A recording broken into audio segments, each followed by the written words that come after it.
In this video, you will become an expert at identifying the critical parts and graphing a vertical parabola.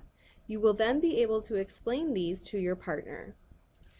Let's look at what a conic section is. A conic section is formed by the intersection of a plane and a cone. Basically, if you took a cone and you sliced it vertically, perpendicular to its base, you would get a parabola shape. And so then what is a parabola? It's going to be the set of points x, y that are equidistant, the same distance, from a fixed line we call the directrix.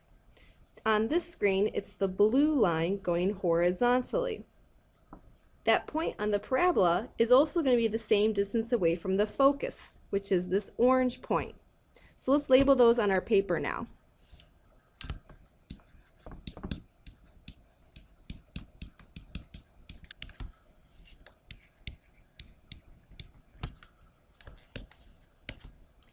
Now, every single point on this parabola, if I were to take a point and look at the distance perpendicular to the directrix, and then take that point and the same distance from the focus, these two distances should be the same, hence equidistant. There's also the midpoint of a segment from the focus that's perpendicular to our directrix. This is our purple point, which we call the vertex. There's also a line passing through both the focus and the vertex, which we call the axis of symmetry. That's our dashed green line.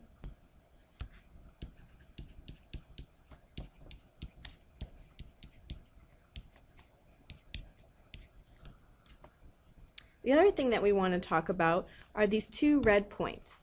These points are called the endpoints of the latus rectum, or the LR, and they basically determine how wide or skinny our parabola will be.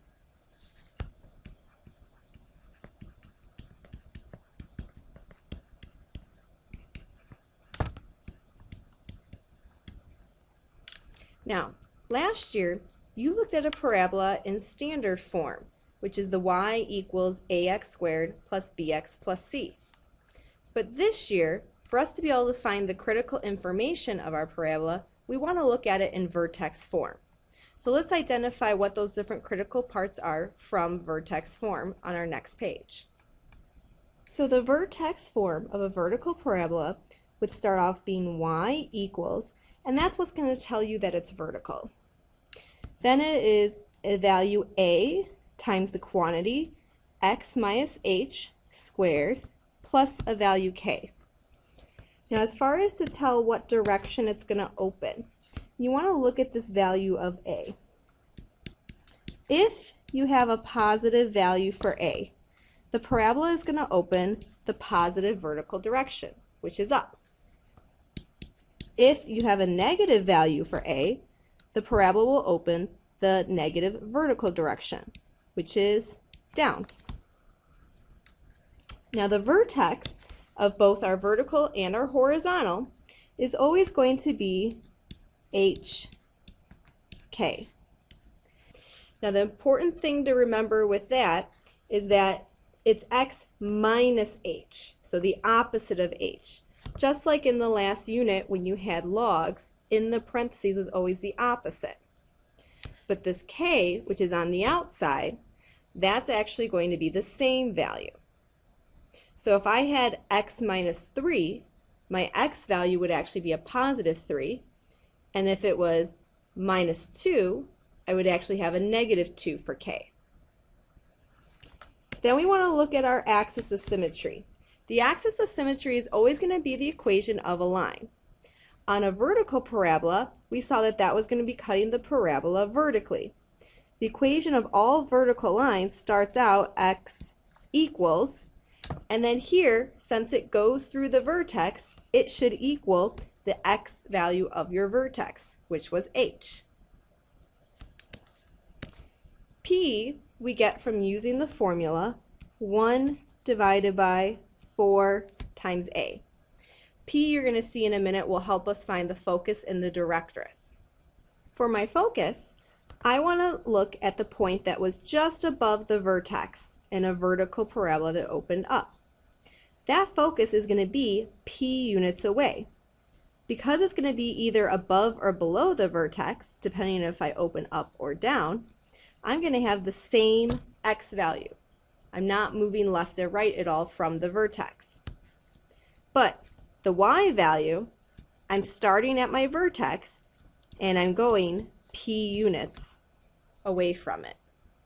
The directrix is another equation of the line, but this one is going to be perpendicular to our axis of symmetry. And so in this case, for a vertical parabola, it's going to be horizontal.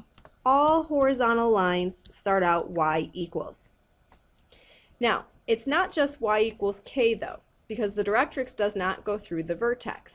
The directrix is actually either above or below the vertex in the opposite direction of our focus.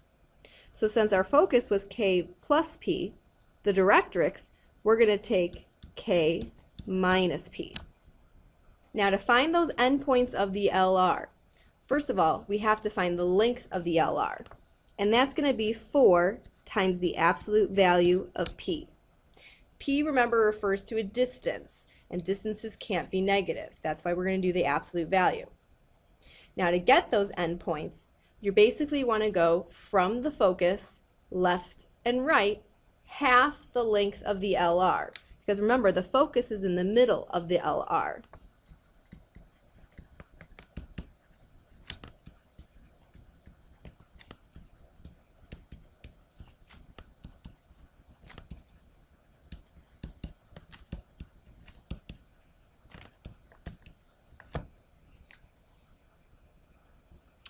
Now that we have all the definitions, let's go ahead and try to do some examples. In this first example, I have y equals 1/8 times x squared. Now that looks a little bit different from our definition above. So let's go ahead and make it look like the one above. So that would require us to do y equals our a value of 1/8 times x minus, well, I can subtract 0 from x without changing its value, plus I can add 0 without changing the value. Now that we have them looking the same, let's go ahead and try to figure out some of the different critical information. First of all, I have a positive 1/8 value for my a. So because we have a positive a value, this parabola will open up.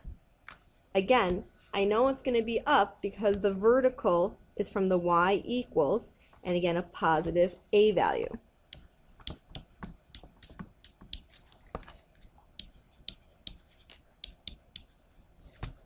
Next, I want to look at my vertex. That, if you remember, comes from h, k. Well, here, both h and k are 0, and so the opposite of 0 is still 0, and 0 is 0. I would highly recommend at that point that you go ahead and plot your vertex on your graph, because we're going to be using that to find the other items. Next, we have the axis of symmetry. For a vertical parabola, the axis of symmetry needs to be a vertical line. And all vertical lines are x equals. And so it should equal the x value of my vertex, since my axis of symmetry needs to go through my vertex.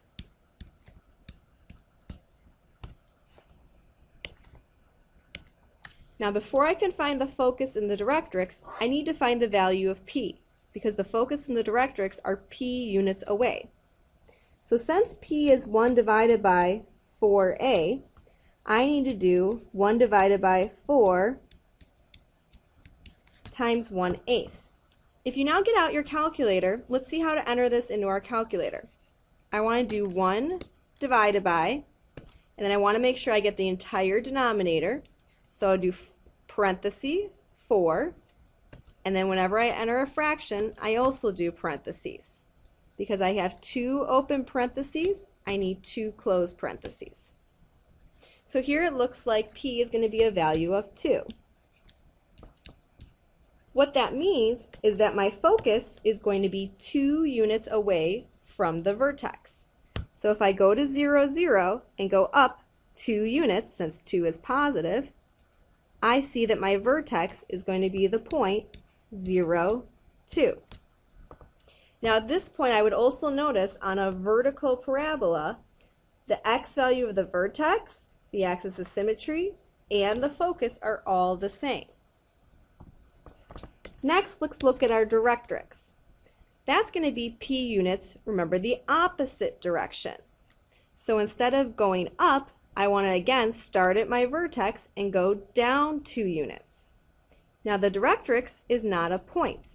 If you remember, the directrix is a line that is perpendicular to the axis of symmetry. So you need to draw a line perpendicular to the axis of symmetry.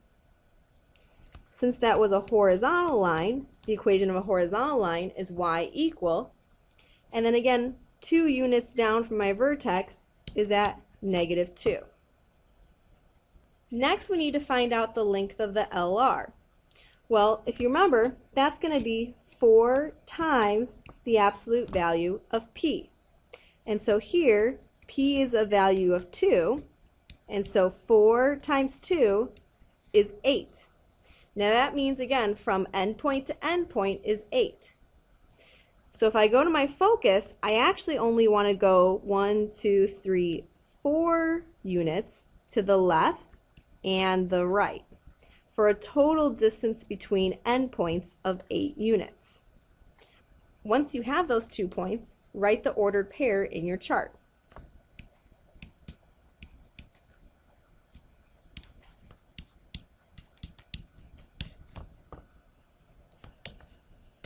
At this point, we've done everything except actually drawing the parabola shape in. The parabola should go through the vertex and those endpoints of your LR, making a U shape.